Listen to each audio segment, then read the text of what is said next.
السلام عليكم ورحمة الله وبركاته. إن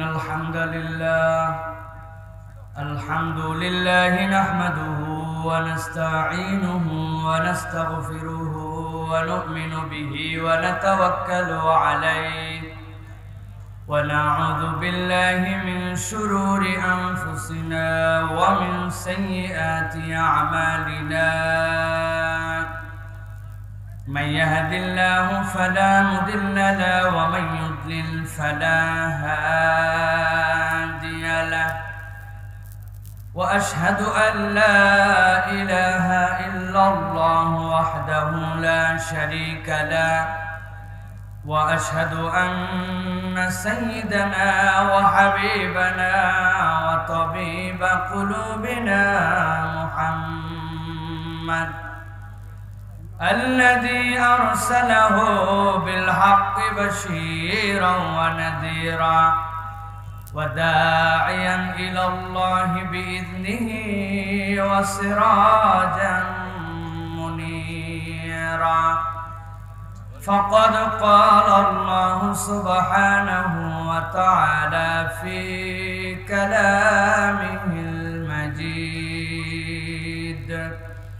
وفي فرقان الحميد. أعوذ بالله من الشيطان الرجيم. بسم الله الرحمن الرحيم.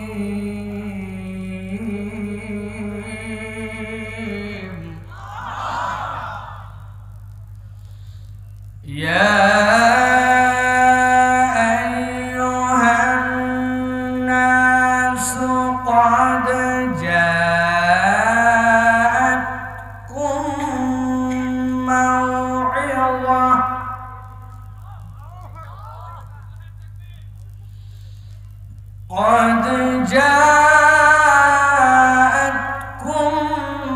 موعظة من ربكم وشفاء لما في الصدور.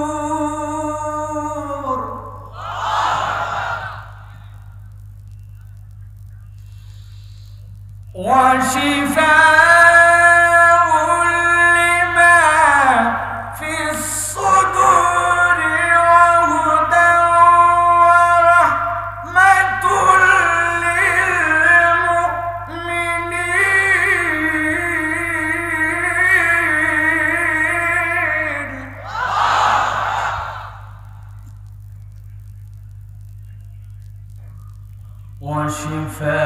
وشفاء لما في الصدور.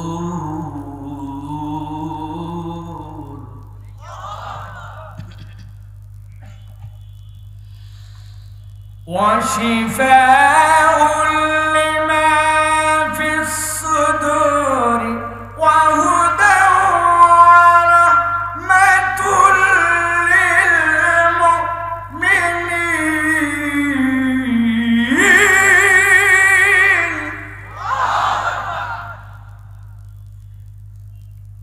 وهدى ورحمة للمؤمنين.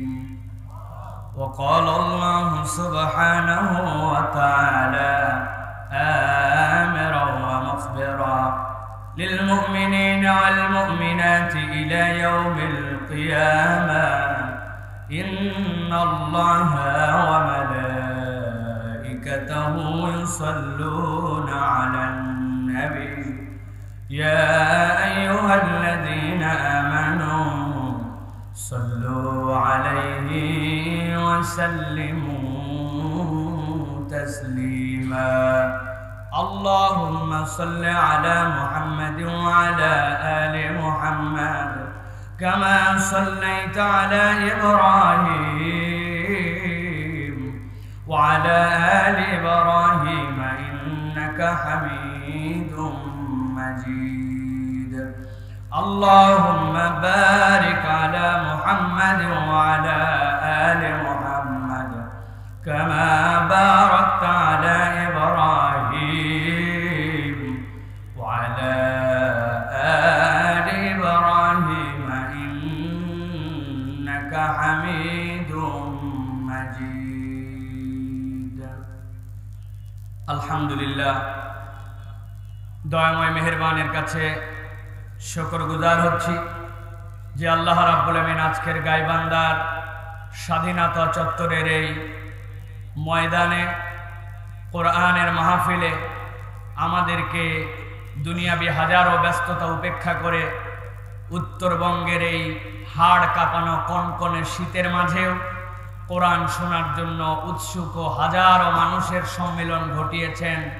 আল্লাহ রাব্বুল আলামিনের কাছে আমাদের আগমন, সুস্থতা, মন মানসিকতার সব কিছুর জন্য আল্লাহর শেখানো বাক্যে নিবেদন করছি আনন্দ চিত্তে বুলন্দ আওয়াজে আল্লাহকে খুশি করার জন্য আলহামদুলিল্লাহ। দরুদ এবং সালাম বর্ষিত হোক মানবতার মহান মুক্তির দূত আকা ইনামদার তাজেদারে মদিনা আপনার আমার প্রিয় রাসূল জনাবে মুহাম্মদুর রাসূলুল্লাহ। আজকের এই মহতী মজলিসের সুযোগ্য সম্মানিত সভাপতি জনাব মশিউর রহমান উজ্জ্বল ভাই এবং আমাদের প্রিয় বন্ধু মন্ডল ফ্লাওয়ার মিলের সুযোগ্য সম্মানিত স্বত্বাধিকারী উজ্জ্বল ভাই, আমাদের মাঝে অত্র গাইবান্ধা সদরের সম্মানিত মেয়র মহোদয়, উপস্থিত আছেন বিভিন্ন গণ্যমান্য ব্যক্তিবর্গ, একই সাথে আপনাদের কাছে এতক্ষণ নসিহা পেশ করলেন, জীবন ঘনিষ্ঠ উত্তর দিলেন আমাদের উস্তাদ, আমাদের প্রিয় ব্যক্তিত্ব, আপনাদের আমাদের সকলের প্রিয় মানুষ শেখ আহমদুল্লাহ হাফিজাহুল্লাহ।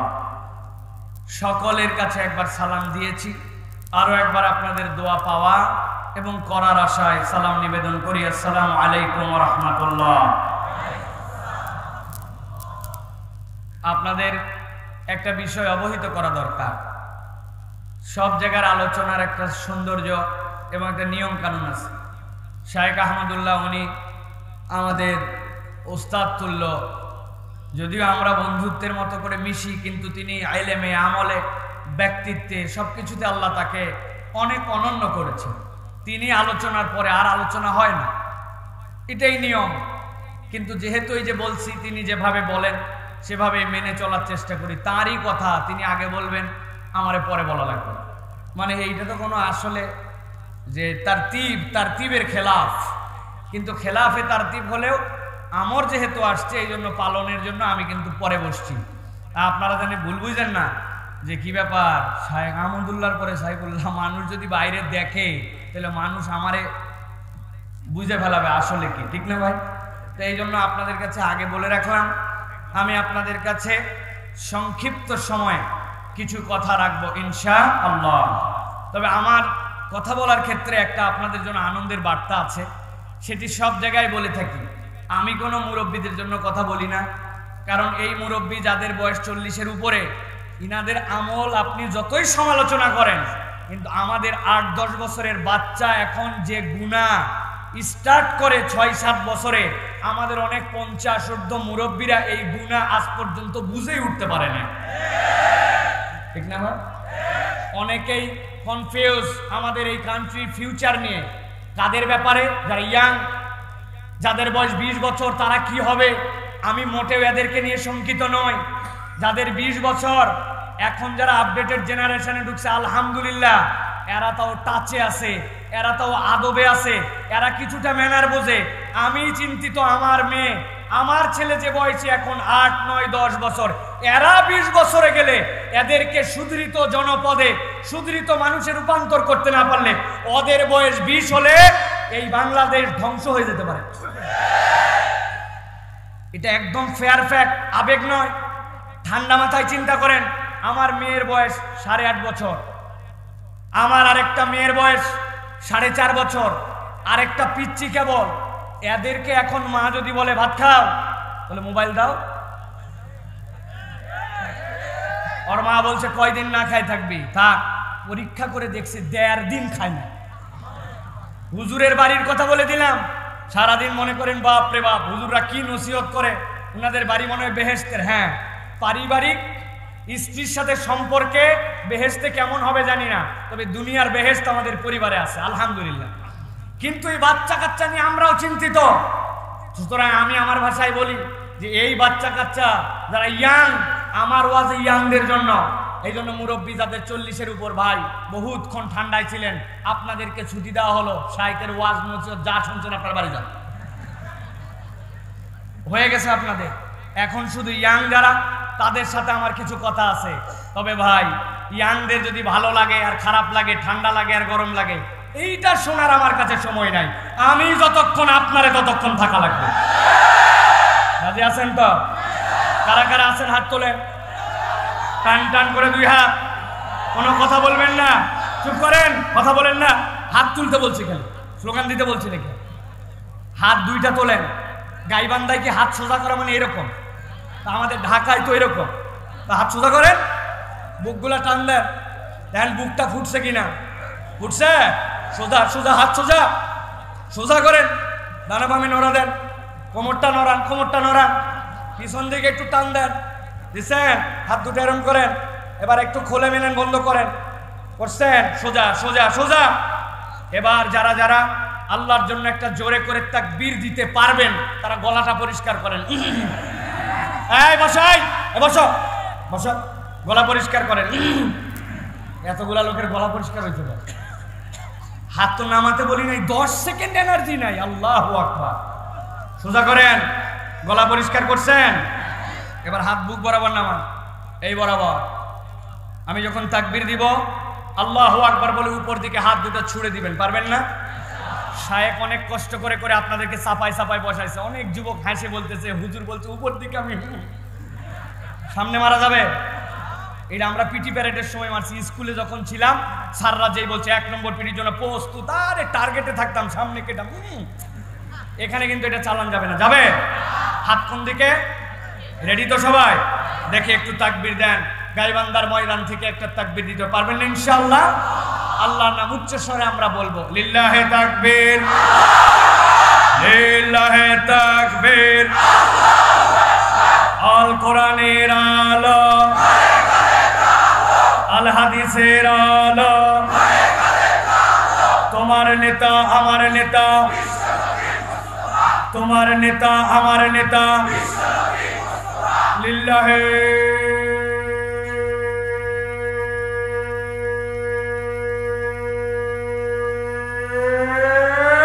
তাকবীর। আলহামদুলিল্লাহ, বলেন আলহামদুলিল্লাহ। আল্লাহু আকবার ইমানদারদের জজবার স্লোগান, ঠিক কিনা? দুনিয়ার সবার সব বল আছে, কারো পারমাণবিক বল আছে, কারো রাসায়নিক বল আছে, কারো বিভিন্ন ধরনের রাজনৈতিক বল আছে, বিভিন্ন ধরনের সামরিক বল আছে, কিন্তু ইমানদারদের হৃদয়ে একটা বল আছে, ইমানের বল, সেটা আল্লাহু আকবারের বল, ঠিক কিনা?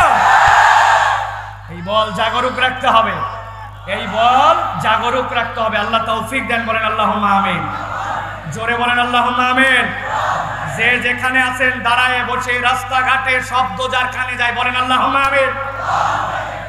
প্রিয় ভাইয়েরা, আমরা কোরআন শোনার জন্য আসছি, ঠিক কিনা? দিন বোঝার জন্য আসছি, ঠিক কিনা? এখানে এমন মানুষ বসে আছে, যেই মানুষ আপনার বাড়িতে দাওয়াত দিয়ে নিয়ে গেছেন, যাওয়ার পরে আপনি আপনার বাসায় একটা সোফা আছে, চেয়ার আছে, কিন্তু আপনি সব ছেড়ে উনার একটা পার্টি দিছেন যে আপনি পার্টির উপরে বসেন। ওই লোক বল, ব্যাক কল, তুই আমার মর্যাদা বুঝলি না? তোর বাড়িতে আসছে, তুই আমার পার্টির উপর বসালি। পার্টির উপরে কিন্তু বসছে, কিন্তু কোনোদিন কেউ বিবেচনা করে দেখলো না যে এই মানুষগুলা মাঠটা অপরিষ্কার, হয়তো এবড়ো থেবড়ো, ধুলা, নিজের জামা কাপড় সবকিছুকে উপেক্ষা করে মাহফিলে আসে, কোনোদিন চেয়ার খুঁজলো না, মাহফিলে এসে কোনো ভালো প্লেস খুঁজলো না, কোরআনের মাহফিলে এসে মাটির মধ্যে বসে পড়লো। হৃদয় দিয়ে কখনো অনুভব করে নাই এটা আর কিছু নয়, এটা আল কোরআনুল কারীমের জীবন্ত মুআজিজা। কোরআন ছাড়া পৃথিবীর কোন মাহফিলে এরকম নীরব করে মাটিতে বসার কারো সাধ্য নয়, ঠিক কিনা? এটাই কোরআন। এটা কে? দুনিয়ার অন্য মাহফিল হলে এতক্ষণ প্রশাসনিক এতক্ষণ স্বেচ্ছাসেবিক, এতক্ষণ মানুষজনের বাঁশি ফুকাতে ফুকাতে ঠান্ডা করতে করতে অস্থির। কিন্তু কোরআনের মাহফিল, শায়েখ একটু ডাক দিলেন, চাপ দিলেন, বসেন একটু, কেউ কিচ্ছু মনে করলো না। জায়গা নাই, গরম করে ফেলছিল, তাও গরম জায়গা ছেড়ে সামনে চলে আসে। ঠিক না ভাই? আল্লাহ আমাদেরকে কবুল করে, বলেন আল্লাহুম্মা আমিন। এটা কোরআনের সৌন্দর্য ভাই, miracle of the Quran, miracle of Islam. একটা কথা বলে আলোচনায় ঢুকি। মক্কা শরীফে 7 জিলহজ, কয় তারিখ? সব দুনিয়ার হাজি একত্রিত, একজনও আর বাকি নাই, নট এ সিঙ্গেল ওয়ান। সবাই চলে আসছে, কারণ 8 তারিখ সকালবেলা মিনায় যাওয়া লাগবে। 7 জিলহজ সবাই হাজি। আল্লাহ, মাগরিবের ওয়াক্তে 7 জিলহজ, সাদা কালো, ধনী গরিব, ছোট বড়, বুজ অবুজ, ইন্ডিয়ান আফ্রিকান, পৃথিবীর সব প্রান্তে 30 লক্ষ লোক হাজি। এমন হাট, এমন গোল, মনে হচ্ছে এই মানুষ আর শৃঙ্খলায় আসবে না, আর থামানো যাবে না। মাগরিবের সময় ঠিক মাগরিবের ওয়াক্ত হয়ে গেছে, মক্কার হারামের মুয়াজ্জিন আযান দিয়েছে, আল্লাহু আকবার, আল্লাহু আকবার। মাগরিবের আযান হয়ে গেছে, মাগরিবের আযান শেষ। আযান শেষ হওয়ার পরে আরো হট্টগোল বাড়ছে। যেটা বাথরুমে ছিল ওর টার্গেট তাড়াতাড়ি বাড়ানো লাগবে, যেটা সামনে দাঁড়ায় ছিল ওর টার্গেট তাড়াতাড়ি ভিতরে ঢোকা লাগবে, যেটার অজু নাই ওর টার্গেট অজু করা লাগবে, যেটার অজু আছে ওইটার টার্গেট সামনে যাওয়া লাগবে। কে কোথায় জায়গা নেব? ওরে সুবহানাল্লাহ, 30 লক্ষ লোক, 3 মিলিয়ন পিপল। 5-7 মিনিট পরে মুয়াজ্জিন সাহেব আসছে, আসার পরে ইকামত দিচ্ছে, আল্লাহু আকবার, আল্লাহু আকবার, আল্লাহু আকবার, আল্লাহু আকবার, আশহাদু আল্লা ইলাহা ইল্লাল্লাহ, আশহাদু আন্না মুহাম্মাদার রাসূলুল্লাহ, হাইয়া আলাস সালাহ, হাইয়া আলাল ফালাহ, ক্বাদ কামাতিস সালাহ, ক্বাদ কামাতিস সালাহ, আল্লাহু আকবার, আল্লাহু আকবার, লা ইলাহা ইল্লাল্লাহ। সবাই তো এখন কাতার ধরা লাগবে, আর শেষ টাইম।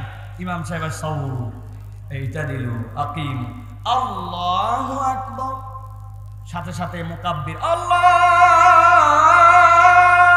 আকবার। সব লোক বাংছে। 1 second, 2 second, 3 second, 4 second, 5 second, সানা শেষ। ইমাম সাহেব তেলাওয়াত শুরু করছে, আলহামদুলিল্লাহি রাব্বিল আলামিন, আর রহমানির রহিম, মালিক ইয়াউমিদ্দিন। এই পড়তে পড়তে কেবল সূরা ফাতিহা শেষ। পুরা 30 লক্ষ লোক, মনে হচ্ছে জীবিত না মৃত জানা নাই, সব ঠান্ডা। এই আল্লাহু আকবারের ধ্বনি দিয়া ওই কাবার চত্বরের ডেমনস্ট্রেশন যেটা হয়, এটাই প্রমাণ করে যে আল্লাহকে বড় মেনে 30 লক্ষ মানুষকে 10 সেকেন্ডে ঠান্ডা করা যায়।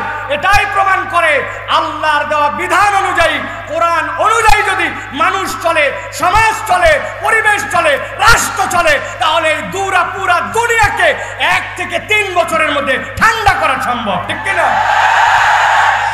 প্র্যাকটিক্যাল।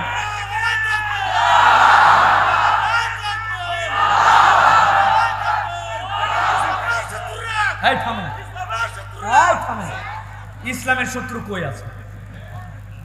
সব ইসলামের বন্ধু। ইসলাম কাউরে শত্রু বলে এরকম ডাইরেক্ট ট্রিট করে না, একবারে মারতে আসছে তারপরে ট্রিট করছে। রাগ পর্যন্ত ইসলামের শত্রুরা কে? ইসলামের শত্রু সব ইসলাম বুকে টেনে নিছে। ঠিক কিনা? তাহলে প্রিয় ভাইরা, কোরআন দিয়ে ঠান্ডা করা সম্ভব, তাই তো? আর কথা বাড়াবো না। এই যে কোরআন আপনারা শুনতে আসলেন, এতে লাভ আছে না? না, কথা কিন্তু আসতে বলা যাবে না, মুখের বান্ধন খোলেন।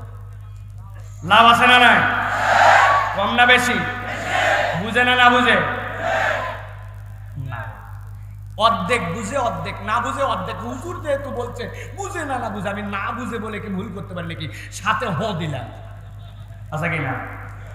আল্লাহ রাব্বুল আলামিন বলছেন, দুনিয়ার মানুষ প্রথমে বুঝে না, যেই কোরআন শুনতে আসলে, যেই কোরআনের মজমায় হাজির হলে, ওই কোরআন তুমি যদি একবার বুঝে নাও, ওই কোরআন যদি হৃদয়ে ধারণ করে নাও, ওই কোরআন যদি বুঝে বুঝে মেনে নাও, আল্লাহ কোরআনুল কারীমের মধ্যে প্রায় 23টা আয়াতে কারিমা দিয়েছেন, যেখানে আল্লাহ কোরআনকে কেন্দ্র করে পরের স্টেপগুলাতে বান্দা কি নিয়ামত পাবে আল্লাহ জানিয়েছেন। আমি আপনাদের কাছে সূরা ইউনূসের 57 নম্বর আয়াতে কারিমার থেকে একটা আয়াত কেবল তেলাওয়াত করব। আল্লাহ এই আয়াতে কারিমার মধ্যে কেউ যদি কোরআনের কাছে আসে, কোরআনকে নিজের জীবনে ধারণ করে নেয়, আল্লাহ বলছেন কিছু না পাইলেও ওই বান্দার জীবনে সে 4টা নিয়ামত পেয়ে যাবে। আল্লাহ রাব্বুল আলামিন বলছেন, ইয়া আইয়ুহান নাস قد جاءتكم موعظة من ربكم وشفاء لما في الصدور।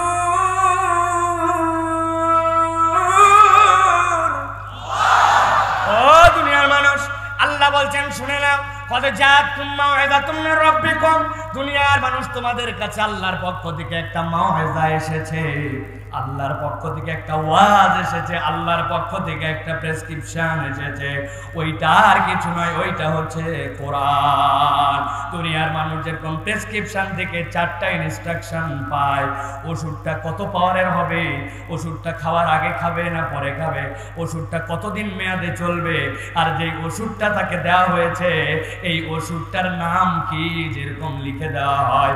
আল্লাহ বলছেন কোরআন আমি আল্লাহর পক্ষ থেকে তোমাদের কাছে দিলাম, যদি কেউ কোরআন গ্রহণ করে নেয়, আমি রব্বুল আলামিন প্রেসক্রিপশনে যেরকম রোগীর জন্য ভালো মন্দ লেখা থাকে, আমার মুমিন বান্দারা কেমনে চলবে, মানুষ কেমনে চলবে, তার জীবনযাপন পদ্ধতি কেমন হবে, আল্লাহ বলছেন সবগুলো আমি কোরআনের মধ্যে প্রেসক্রিপশন আকারে উল্লেখ করে দিয়েছি।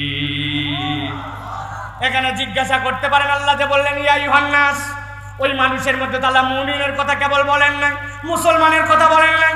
এই গাইবান্দার একটা হিন্দু মানুষ, তার জন্য কোরআন কেমনে উপকার করবে, জিজ্ঞাসা থাকবে কিনা? ভালো করে বুঝেন, আপনার জন্য একটা হিন্দু প্রতিবেশী আছে, ওই হিন্দু প্রতিবেশীর যেই সন্তান, ওই সন্তানটা হয়তোবা মাদকাসক্ত, হয়তোবা সে নেশার ঘরে চলে গেছে। ওই হিন্দুর ঘরেও যদি সন্তানটা নেশাগ্রস্ত হয়, তাহলে হিন্দু বাপ মায়ের জন্য সেটা চিন্তার কারণ, ঠিক কিনা? সেই লোকটাও পেরেশান, কারণ তার ছেলেটা এত খারাপ দিকে নিয়ে যেতে পারে না। কোরআন তাহলে তার জন্য কি নিয়ম দেবে? আল্লাহ বলছেন, কোরআন বলতেছে কমনলি জেনারেলি কোনো ধর্মীয় কারণে যদি কাউকে মাদক খেতে হয় তাহলে ভিন্ন কথা, কিন্তু কোনো ধর্মীয় কারণ যদি না থাকে, আল্লাহ বলছেন আল্লাহর জমিনে আল্লাহর আইন যদি প্রতিষ্ঠিত হয়, তো এখানে মদ এবং মাদকতা কেবল 31st নাইটের জন্য, এক রাতের জন্য বার বন্ধ নয়, বরং 12 মাসের জন্য আল্লাহর আইনে মদ এবং মাদকতা হারাম, ঠিক না? সেই আল্লাহ বলছেন যদি মদ এবং মাদকতা হারাম হয়, তাহলে হিন্দুর ওই ছেলেটাও তো মাদকাসক্ত হতে পারবে না, ঠিক কিনা? আপনি বলেন মাদকাসক্ত ধরো, মদ পাইলে ধরো, যে যদি মদ খায় তাহলে তাকে আটকাও, কিন্তু আপনি কেন বলেন না যেই দিক দিয়ে মদ আছে ওই জায়গাটা বন্ধ করো, ঠিক কিনা? আপনার ট্রেন ছেড়ে আসছে পার্বতীপুর থেকে, সৈয়দপুর থেকে, আপনার ট্রেন যাবে খুলনা পর্যন্ত, একবার হিলিতে চেক, একবার সান্তাহারে চেক, একবার আত্রায় চেক, একবার জয়পুরহাটে চেক, চেক করে এক এক গ্রুপ এক এক ধরনের মাদক বের করে। আমার কথা, এই ট্রেনে মাদক উঠলো কেমন করে? আপনি যদি বন্ধ করতে চান, আপনি যদি এইটাকে আটকায় দিতে চান, এটা যদি আপনি শেষ করে দিতে চান, তাহলে মাদক যেই দিক দিয়ে ঢোকে ওই বর্ডারটা আটকায়, ওই বর্ডারটা যদি কড়াকড়ি করে দেন, তাহলে এই জায়গায় জায়গায় দাঁড়ায় তো ট্রেন চেক করা লাগে না, আর মাদক তো জায়গায় জায়গায় উদ্ধার করা লাগে না। ইসলাম তাহলে বলে গোড়াতেই তুমি বন্ধ করে দাও। আল্লাহ রাব্বুল আলামিন বলছেন এই জন্য কদ জাআতকুম মাউইযাতুম মির রাব্বিকুম, তোমাদের কাছে আল্লাহর পক্ষ থেকে প্রেসক্রিপশন আসলো। এখন এই প্রেসক্রিপশনের কাজ কি? আমরা কোরআনের ব্যাপারে একটা মিসকনসেপ্টে ভুগি অনেক সময়। কোরআন কখনো আপনার জন্য মহাকাশের কোনো গ্রন্থ নয়, মহাকাশ বিষয়ক গ্রন্থ নয়। মহাকাশ বিষয়ক কিছু তথ্য আছে, কিন্তু এটা মহাকাশ শাস্ত্র নয়, ঠিক কিনা? কোরআনের ভিতরে গাণিতিক কতকগুলা কথা বলা আছে, আলাইহা তিসআত আশার। কোরআনের সিরিয়াল যদি পড়তে শুরু করেন 5555 নম্বর আয়াত, ওই আয়াতে কারিমার মধ্যে আল্লাহ ফিঙ্গারপ্রিন্টের কথা বলেছেন। আপনার ফিঙ্গারপ্রিন্ট যে 5555, এইটা গাণিতিক কিছু বিষয় আছে, কিন্তু কোরআন কোনো অঙ্কশাস্ত্র নয়, ঠিক কিনা? অনেকেই বলে তোর কোরআনে এই বিজ্ঞান আছে নাকি, তোর কোরআনে এই কেমিস্ট্রি আছে নাকি, ফিজিক্স আছে কিনা। কোরআন এই ধরনের কোনো গ্রন্থ নয়। আল্লাহ বলছেন কোরআনের মৌলিক কাজ কি হবে, ওই প্রেসক্রিপশনের ফায়দাটা কি হবে। আল্লাহ বলছেন শিফাউল লিমা ফিস সুদূর, আমি আল্লাহ কোরআনকে তোমাদের অন্তরকে ঠিক করার জন্য পাঠাইছি। কোরআনের কাজ আপনার অন্তর পরিবর্তন। কেন অন্তর পরিবর্তন দরকার? আল্লাহ রাব্বুল আমিন বলতেছেন, যদি কারো অন্তর ঠিক না হয় তার বাকি কোনো কিছুর মূল্য আল্লাহর কাছে নাই। নবীজি বলতেছেন, ইযা সালুহাত সালুহাল জাসাদু কুল্লু ওয়া ইযা ফাসাদাত ফাসাদাল জাসাদু কুল্লু আলা ওয়া হিয়াল কলব। ও দুনিয়ার মানুষ, জেনে রাখো, তোমার অন্তর যদি ঠিক না হয়, তোমার বাহ্যিক টাকা পয়সা ক্ষমতা দাপট বাহাদুরি এইগুলা আল্লাহর কাছে একটাও জান্নাতে যাওয়ার কারণ নয়। আল্লাহ কোরআনুল কারীমের মধ্যে বলছেন, ইয়াউমা লা ইয়ানফাউ মালু ওয়ালা বানুন ইল্লা মান আতাল্লাহা বিকলবিন সালিম।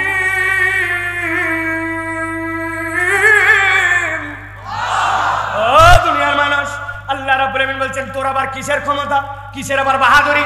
তোর থেকে বড় বাহাদুর ফেরাউন ছিল। তোর কত টাকা কত পয়সা বেটা, তোর থেকে বড় টাকা কারুনের ছিল, ঠিক কিনা? তোর আবার কত বড় প্রযুক্তি, বাপ রে বাপ, কত প্রযুক্তি দেখাও। তুমি মিশরের পিরামিডে যাও, 5000 বছরের আগের প্রযুক্তি, 3টা পিরামিড পাশাপাশি, প্রত্যেকটার কোন ত্রিভুজের মতো। আসমানের মধ্যে যে তারকা আছে, ওই 3টা তারকা মেপে মেপে একদম এক চুলে দিক ওদিক নাই, সিধা সিধা করে বানাইছে। লেজার প্রযুক্তি আসে নাই, কোনো আধুনিক কোনো প্রযুক্তি তখন আমাদের কনসেপ্টে ছিল না মনে হয়। আধুনিক বিজ্ঞানীরা বলছে, এখন যদি ওই তারার থেকে লেজারও দেওয়া হয়, তারপরেও এতটুকু সূক্ষ্ম করা আমাদের দ্বারা হয়তো সম্ভব হতো না, যতটুকু এই 4-5 হাজার বছর আগের ওই বিজ্ঞানীরা ক্ষমতা দিয়া, পাওয়ার দিয়া তাদের যে পিরামিড বানাইছে। সুতরাং আপনি যে খুব বড় প্রযুক্তিবিদ হয়ে গেছেন, আপনার থেকে আর আপডেট মানুষ নাই, এইরকম ভাবার কোনো কারণ না। ক্ষমতা আপনার কত? আপনি 10 তলা 20 তলা বাড়ি বানাইছেন, আপনি কমে সাদ, কমে আমুদ, কমে সামুদের যেই জায়গাগুলি আছে ওইগুলাই যদি আপনি যান, যাওয়ার পরে দেখতে পাবেন তারা পুরা পাহাড়টাকে কাটার পরে একটা খাম্বা বানাইছে, খাম্বা বানার পরে কান্দে করে নিয়ে আসছে। এখন পর্যন্ত স্থাপত্যগুলা দেখলে দেখা যায় একটা খুঁটি একাই 3 তলার সমান। আপনার তো 3 তলা পর্যন্ত আরসিসির কলামকে কমসে কম 6 বার ঢালাই দেওয়া লাগে। আল্লাহ এই জন্য বলছেন, ইয়াউমা লা ইয়ানফাউ মালু ওয়ালা বানুন ইল্লা মান আতাল্লাহা বিকলবিন সালিম। ওই দিন আসার পরে তোমার অন্তরের দাম বেশি হবে, যার অন্তর ফিট হবে, যার অন্তর ফিটনেস সার্টিফিকেট পাবে, আল্লাহ বলছেন ওই অন্তরের কারণে ওই ব্যক্তিটা জান্নাতে যাবে। সুবহানাল্লাহ। অন্তরের ফিটনেস যদি আপনি অর্জন করতে চান, কোরআনের ব্যতিক্রম আর কিছু না। আপনি লম্বার বড়াই দেখান, আরে কত লম্বা আপনি দেখছেন? জীবনে একটা লম্বা দেখছি আমি। মক্কা শরীফে তাওয়াফ করতেছে, হঠাৎ করে একটা হাত আসে খালি গালের এখানে ঘুটা। ভাই, বাঙালি 2টা জিনিস সহ্য করতে পারে না, একটা হচ্ছে গালে ঘুতা, আর একটা গেডি ধরা। বোঝেন তো? ঘাড় ধরলি মানে কিছু না পারলেও ধাক্কা অন্তত একটা দিবে, পরে হয়তো ডবল মার খাবে, কিন্তু ঘাড় ধরার জন্য ধাক্কা একটা দিয়ে নিছে, ঠিক না? আর যদি গালে লাগে, ইজ্জতে লাগে, কথা বলে। এখন ওই লোক আমারে গুতাই, আমি চিন্তা করছি কাবা ঘরের মধ্যে তো সবর করা লাগবে, কিন্তু কতক্ষণ? অনেকক্ষণ পরে চিন্তা করলাম, সবর করি যা করি, লোকটারে অন্তত দেখে নেই। ডান দিকে তাকালাম, দেখি লোক নাই। গুতায় আমার লোক নাই কেন? উপরে তাকায় দেখে আমার থেকে 2 হাত উপরে। আসলে ওই লোক ঘুতায় না, ওই লোক এত আমার থেকে উঁচু আর আমি এত বাটু, এই জন্য ও স্বাভাবিক চললে আমার এখানে গুতা খায়। কালো লোক কত দেখছেন?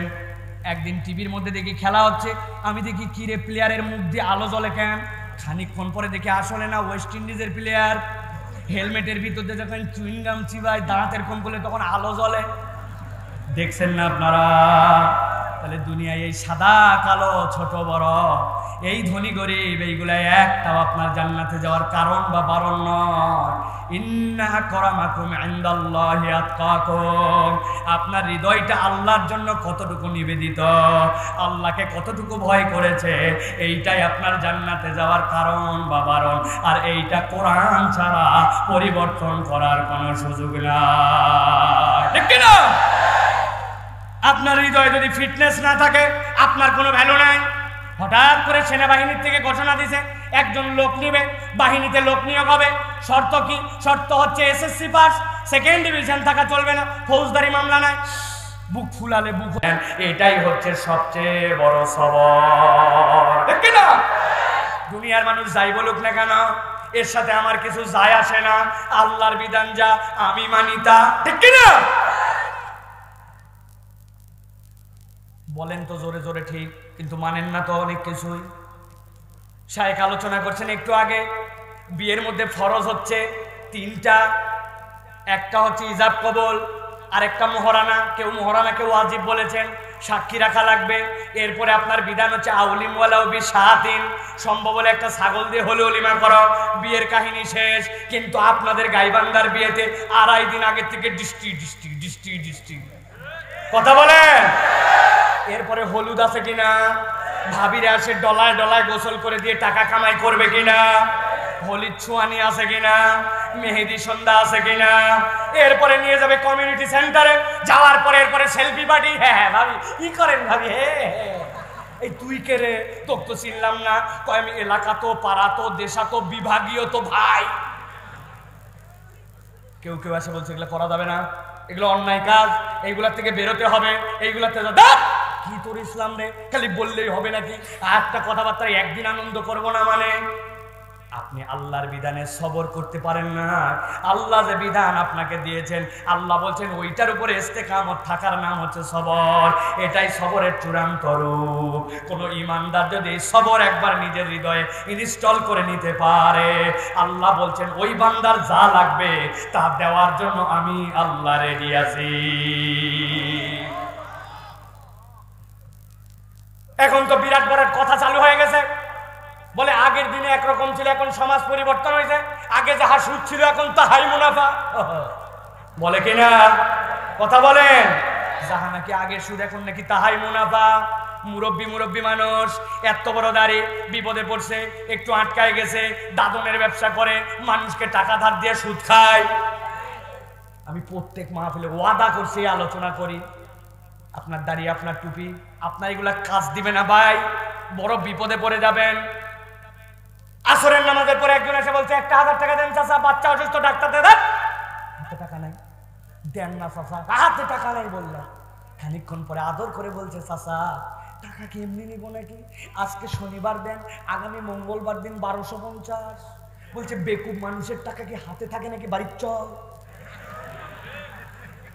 বাড়িতে নিয়ে চলে গেছে, যাওয়ার পরে 1000 টাকা দিয়ে দেওয়ার সময় আবার বলতেছে তোর কি আরো লাগবে নাকি? তোর চাচি বললো আরো 3-4 হাজার আছে, তবে যা করবি তাড়াতাড়ি কর, আমি কিন্তু মসজিদে যাই মাগরিবের জামাত ধরবো। আসরের নামাজের পরে এসে দাদনে টাকা দিয়া মাগরিবের নামাজ ধরতে যায়। এরকম মুনাফিক মার্কা মুসলমান আছে কিনা? আল্লাহ রাব্বুল আলামিন এই জন্য বলছেন وإسماعيل وإدريس وذا الكفل كل من الصابرين।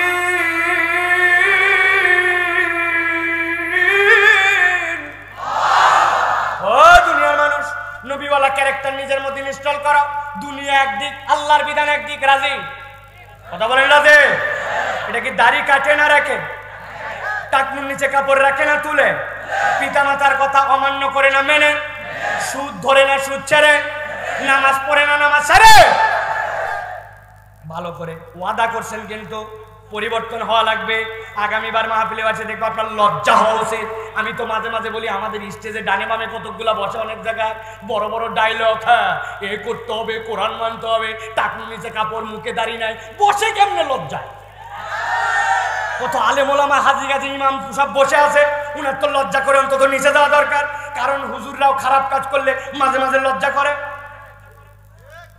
এক ছাত্র আমাকে এসে বলছে, আমারই বন্ধু বান্ধব ছিল, যখন প্রথম হেফজোখানায় একবারে কোরআন শেখার জন্য যায়, কয় দোস্ত আজকে সিনেমা দেখতে গেছিলাম, শালা টিকিটালা এত খারাপ।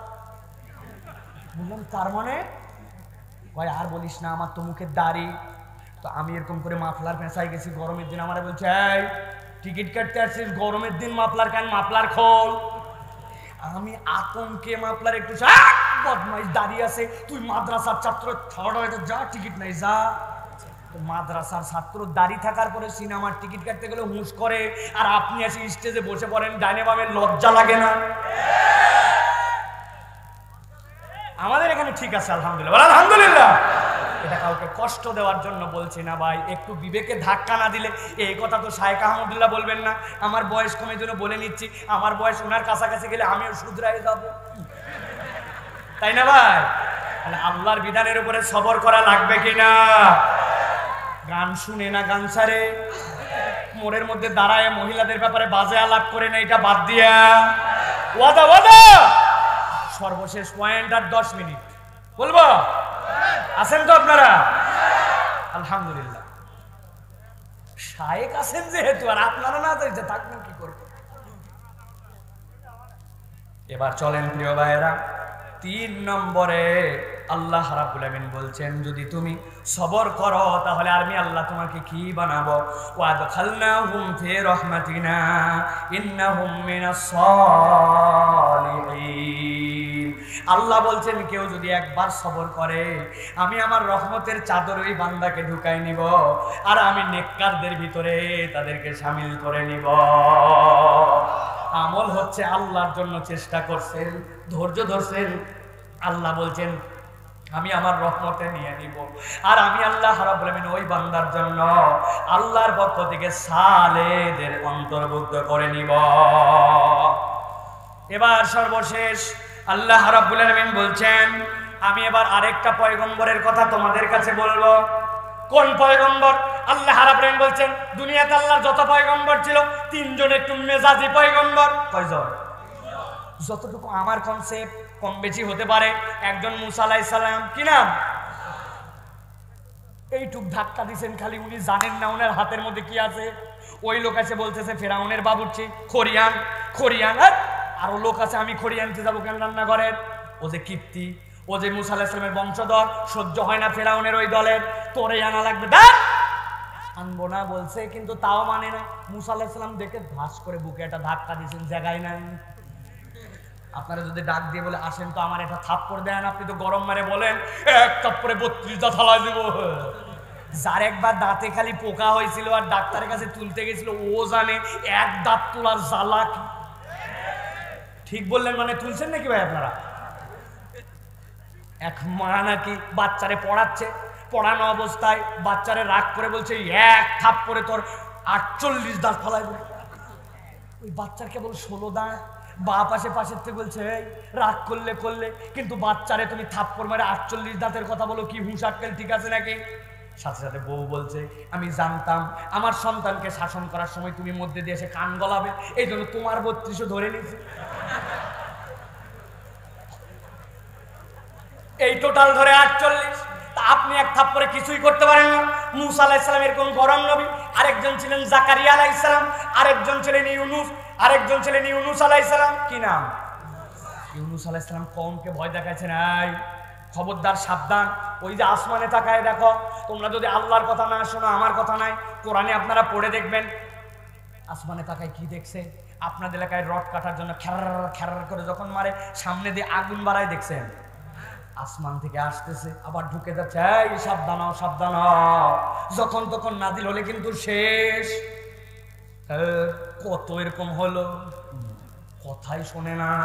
আল্লাহ বলছেন যখন তারা কথাই শোনে না, ইউনুস আলাইহিস সালাম সাথে সাথে তাদেরকে ভয় দেখালেন, দেখানোর পরে কথা না শোনার কারণে রাগ করে গেলেন। আল্লাহ রাব্বুল আমিন বলছেন ওয়াদানু ইয যাহাবা মুগাদিবা ফাযান্না আল্লান নাকদির আলাইহি ফানাদা ফিজ যুলুমাত।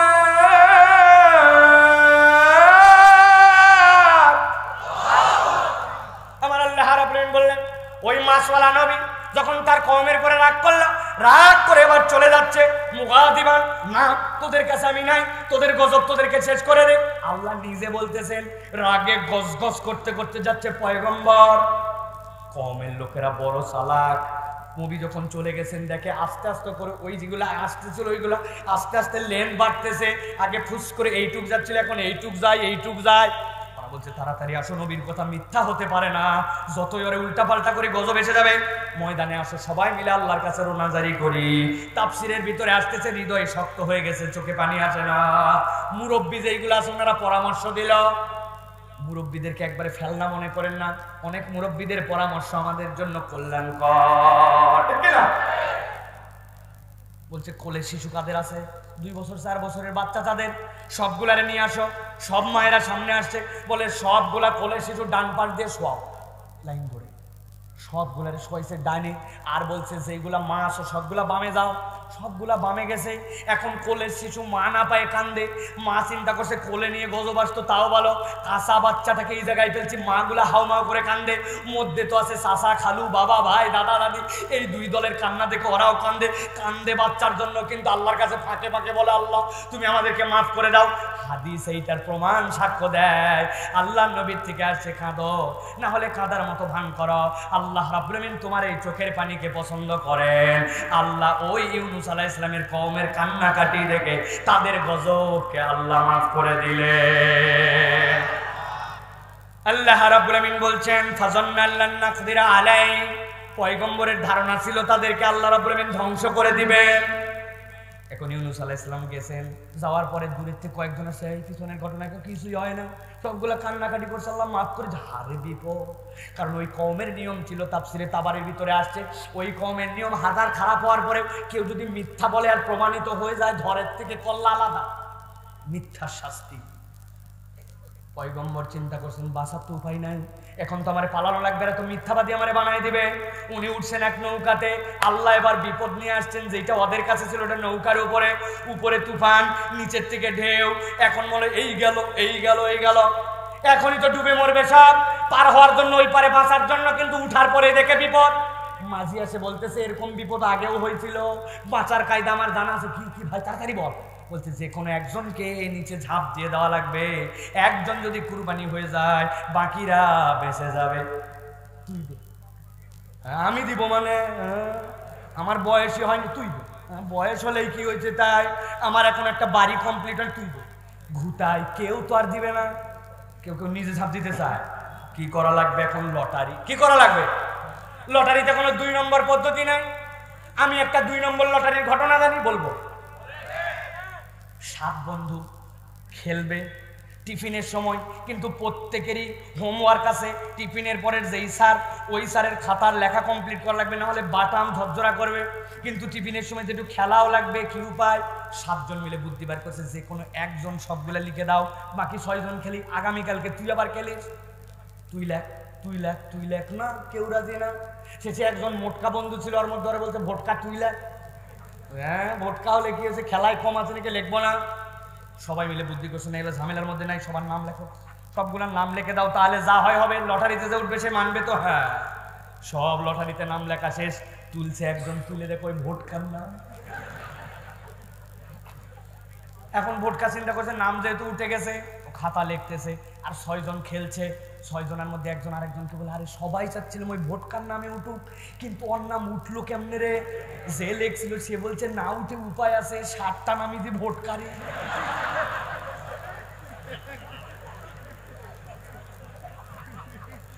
কিন্তু ইউনূস আলাইহিস সালামের তো উপায় নাই। ইউনূস আলাইহিস সালামের নাম লিখে দিয়েছে সবাই, লেখার পরে নাম উঠবি তো ইউনূসের নাম। ইউনূস আলাইহিস সালামকে ফেলে দিছে ওই সমুদ্রের মধ্যে, পানির মধ্যে। ইউনূস আলাইহিস সালাম যখন পানিতে পড়লেন, একটা মাছ এসে তাকে গিলে ফেললো। আল্লাহ বলতেছেন ইউনূসের উপরে বিপদ, নিজে বিপদ, মনে বিপদ। ওই ইউনূস ওই পানির মধ্যে মাছের পেটের থেকে ডাক দিছে, ফানাদা ফিজ যুলুমাত আল্লা ইলাহা ইল্লা আনতা সুবহানাকা ইন্নী কুনতু মিনাজ জালিমিন। আয় রব্বুল আলামিন, আমি যে জুলুমাতের মধ্যে আছি, এই জুলুমাতের ব্যাখ্যা আসছে। আল্লাহ রাব্বুল আলামিন বলতেছেন ওই আসমানের অন্ধকার, ওই পানির অন্ধকার, মাছের পেটের অন্ধকার, মনের ভিতরে অশান্তি, নানান কিছু নিয়ে যখন ইউনূস আলাইহিস সালাম আল্লাহকে ডাক দিয়ে কেবল একবার বলেছেন ইন্নী কুনতু মিনাজ জালিমিন, আয় আমার রব আমি তো জালেমদের অন্তর্ভুক্ত হয়ে গেছি। আল্লাহ বলছেন এক মুহূর্ত আল্লাহ দেরি করেন না। আল্লাহ ইউনূসের ডাকের জবাব দিয়েছেন, ফাস্তাজাবনা লাহু ওয়া নাজ্জাইনাহু মিনাল গাম ওয়া কাযালিকা নুনজিল মুমিনিন। আল্লাহ রাব্বুল আলামিন বলছেন আমি রব্বুল আলামিন ফাস্তাজাবনা লাহু, তার ডাকে সাড়া দিয়ে দিলাম। আল্লাহ বলছেন ওয়া নাজ্জাইনাহু মিনাল গাম, আমি আল্লাহ তার দুশ্চিন্তা দূর করে দিলাম। সুবহানাল্লাহ। গাইবান্ধার মানুষ জিজ্ঞাসা করবেন এই ইউনূসের ঘটনা শুনে আমাদের কি লাভ? কিছু তো জানিও আমরা আগের থেকে, কিন্তু এই ঘটনা আমরা কেন শুনলাম? আল্লাহ বলছেন ওয়াকাযালিকা নুনজিল মুমিনিন, আমি আল্লাহ বললাম ওয়াযিকরা লিল আবিদিন, বান্দা তুই আবদের ক্লাসের মধ্যে ঢোক, এবার ওই আবুদিয়াতের ক্লাসের মধ্যে বান্দা তুই সবরকারী হ, আমি আল্লাহ তোকে সালেহিনদের মধ্যে অন্তর্ভুক্ত করব। আর যখন তুই সালে হয়ে যাবি, আমি আল্লাহ তোকে দায়িত্ব দিলাম, তুই ঈমানের পথ থেকে বিচ্যুত হবি না, তুই ঈমানটাকে তাজা করে প্রকৃত ঈমানদার মুমিন হয়ে যা। কোন বান্দা যদি ঈমানদার হতে পারে আর আল্লাহর কাছে নিজের বিপদের কথা একবার বলতে পারে, আমি রব্বুল আমিন বললাম ওয়াকাযালিকা নুনজিল মুমিনিন, আমি আল্লাহ রাব্বুল আমিন যেরকম ইউনূসকে মুক্ত করে দিয়েছিলাম, ইউনূসকে যেরকম নাজাত দিয়ে দিয়েছিলাম, ইউনূসকে যেরকম আমি রব্বুল আলামিন আল্লাহ সকল দুশ্চিন্তা দূর করে দিয়েছিলেন, তুমি যদি একবার প্রকৃত মুমিন হতে পারো, আল্লাহ তোমাকে যুগে যুগে যুগে যুগে কিয়ামত পর্যন্ত সেই রকম মুক্ত করার জন্য রেডি আছে, ঠিক কি না? তাহলে প্রিয় ভাইরা, আজকে আর আলোচনা দীর্ঘ নয়। আল্লাহ রাব্বুল আলামিনের কোরআন আমাদেরকে যে কল্যাণ দিবে, কোরআন শুনতে আসলে যে লাভ আছে, সেখানে বলেছি কোরআন প্রেসক্রিপশন, হৃদয়ের ডাক্তারি করবে, আলো হবে, ঈমানদারদেরকে পথ দেখায়, জান্নাতে দিবে। আর বলেছি 3টা গুণে গুণান্বিত হতে হবে। 1 নম্বরে আপনার আমাকে আল্লাহর আব্দ হতে হবে, 2 নম্বরে সালেহ আপনাকে হতে হবে, সাবের হতে হবে, আর আল্লাহর জন্য ঈমানে কোনো স্যাক্রিফাইস নাই, ঈমানে মোকাম্মল থাকতে হবে। আল্লাহ তাআলা আমাদেরকে যত বাধা বিপদ যা আসুক আল্লাহর রহমতের সাগরে তুলে আমাদেরকে আমাদের কল্যাণময় জীবন দান করবেন। সকলে বলেন আল্লাহুম্মা আমিন। হয় নাই তো আবার ভুলে গেছে, সকলে বলেন আল্লাহুম্মা আমিন, জোরে বলেন আল্লাহুম্মা আমিন। আল্লাহ আমাদেরকে কবুল করো। হাযা মা ইনদি ওয়াল ইলমু ইনদাল্লাহ। মজলিস ভঙ্গের দোয়া সকলে পড়েন একসাথে, সুবহানাল্লাহি বিহামদিহি, সুবহানাকাল্লাহুম্মা ওয়া বিহামদিকা আশহাদু আল্লা ইলাহা ইল্লা আনতা আস্তাগফিরুকা ওয়া আতুবু ইলাইক। আসসালামু আলাইকুম ওয়া রাহমাতুল্লাহি ওয়া বারাকাতুহু। আসসালামু আলাইকুম ওয়া রাহমাতুল্লাহি ওয়া বারাকাতুহু। ভাই সকল, মাহফিল তো শেষ হলো। আমরা ওই যে শুরুতে বলছিলাম 3টা মাহফিল আছে আমাদের নিজেদের, একটা নোয়াখালীতে, একটা লক্ষ্মীপুর, একটা গাইবান্ধাতে। এই মাহফিলগুলো আমাদের নিজেদের। কোন মাহফিলে এত সময় এসছে যে আমার বসে থাকার কোনো রেকর্ড নাই। আমি শারীরিকভাবে খুব একটা সুস্থ মানুষ না, কিন্তু 1 মিনিটের জন্য সরে যাবো মাহফিল শেষ হওয়ার আগ পর্যন্ত, এই সুযোগ হয় নাই। আপনারা মাহফিল থেকে কি নিয়ে যাচ্ছেন ভাই? আমি 5 জন মানুষের কথা শুনবো, দাঁড়ায় থাকেন, এই অবস্থা বলবেন, 30 সেকেন্ডে বলবেন, 30 সেকেন্ডে। 5 জন মাহফিল থেকে কি নিয়ে যাচ্ছেন? হাত তোলেন, যারা বলতে চান হাত তোলেন। এলেম ওই মুখস্থ কথা না, কি এলেম নিয়ে যাচ্ছেন, নতুন করে কি সংকল্প নিয়ে যাচ্ছেন, এটা বলতে হবে। দাঁড়ান, আপনি কি নিয়ে যাচ্ছেন? হ্যাঁ, ধৈর্য, ধৈর্য ধারণ করবেন, বউ মারবেন না, বউ পিটাবেন না, মানুষের কাছে দিবেন না, ধৈর্য ধারণ করবেন। মাশাআল্লাহ। ভাই আপনি কি নিয়ে যাচ্ছেন বলেন? হিকমা। হিকমা মানে কি? প্রজ্ঞা। একটু বেশি শক্ত কথা হয়ে গেল। ভাই আপনি কি নিয়ে যাচ্ছেন বলেন? আপনি না, ওই ভাই কালো, হ্যাঁ কালো কালো। হালাল খাবেন, হারাম খাবেন না, বোন আলাদা হয়ে যাবে তো, বাপ মা তো খুশি হবে না। তারপরও হারাম খাবো, দুর্নীতি করবো, অবৈধ টাকা উপার্জন করবো, কালো কারবারি করবো, যৌতুক চাবো, প্রতিজ্ঞা করে যাবো ইনশাআল্লাহ। মাহফিল থেকে ওয়াজ বাইকে নিয়ে যাবেন না প্যান্ডেলে রেখে যাবেন? বাইকে নিয়ে যাবেন তো? কি কি শিখলেন, কি কি জানলেন, প্রতিজ্ঞা করে করে যাবেন এবং আমলও নিতে যাবেন, ঠিক আছে তো ইনশাআল্লাহ? আরেকজন বলেন, হ্যাঁ বলেন, আপনি কি নিয়ে করছেন? হ্যাঁ, ফজরের নামাজ কাজা করবেন না? আলহামদুলিল্লাহ। সেদিন এক ভাই মাহফিলে এসে বলছেন, ভাই আপনার একটা ওয়াজ শোনার পর থেকে ফজরের নামাজ ছাড়ি নাই, আমার এত খুশি লাগছে, আলহামদুলিল্লাহ। ভাই আমার নিয়ত করছে আর ফজরের নামাজ ছাড়বে না। বলেন ভাই, হ্যাঁ, মা বাবার সেবা করবেন, মা বাবার সামনে জোরে কথা বলবেন না, বেয়াদবি করবেন না, বুঝে না খাটলেও, অন্যায় করলেও অভদ্রতা করবেন না, বেয়াদবি করবেন না। আল্লাহর পরে, আল্লাহ রাসূলের পরে সবচেয়ে বেশি শ্রদ্ধা করতে হয় কাকে? মাশাআল্লাহ, এই যুবক সে নিয়ত করছে, মাশাআল্লাহ। বলেন আর কার কি নিয়ত আছে? এদিকে বলেন, একটু এদিক থেকে দাঁড়ান, দাঁড়ান, এদিক বলেন। কি নিয়ে করছেন? আরে ভাই কি কেমন করবেন? ওয়াহিদ থেকে কি শিখলেন? নতুন কি নিয়ে যাচ্ছেন বলেন?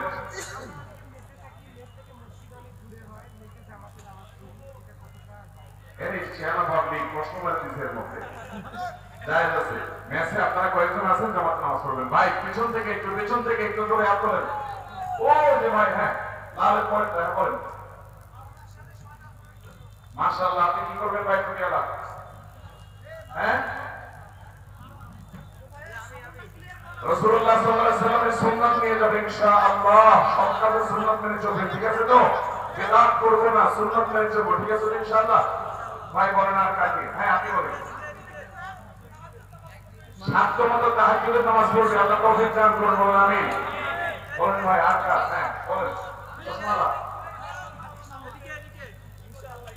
ভাই, আলহামদুলিল্লাহ সবার মনে কথা শোনার সুযোগ নেই, কিন্তু আমরা এখন যাতে চিন্তা করি যে কি নিলাম কি শিখলাম, আমাদের একসময় ভালো ভালো লাগবে না ভাই? সারা জীবন একরকম থাকবো? আল্লাহ আমাদেরকে ভালো মানুষ হওয়ার তৌফিক দান করুন, ভালো মুসলমান হওয়ার তৌফিক দান করুন। গাইবান্ধাতে আমরা যারা আছি, আমরা দৃষ্টান্ত স্থাপন করবো, আমরা সবচেয়ে সেরা মানুষ, সবচেয়ে শ্রেষ্ঠ মানুষ, সবচেয়ে ভালো মানুষ, কারোর ক্ষতি করবো না। 5 ওয়াক্ত নামাজ জামাতের সাথে পড়বো ইনশাআল্লাহ। 5 ওয়াক্ত নামাজ জামাতের সাথে পড়বেন তো ইনশাআল্লাহ? মা বাবার প্রতি সদাচরণ করবেন তো ইনশাআল্লাহ? হারাম উপার্জন করবো না, তাতে কোনো বন্ধু না থাকছে না থাকুক, আমি হারামে যাবো। আল্লাহ আমাদের সবাইকে তৌফিক দান করুন। জাযাকুমুল্লাহ খাইর।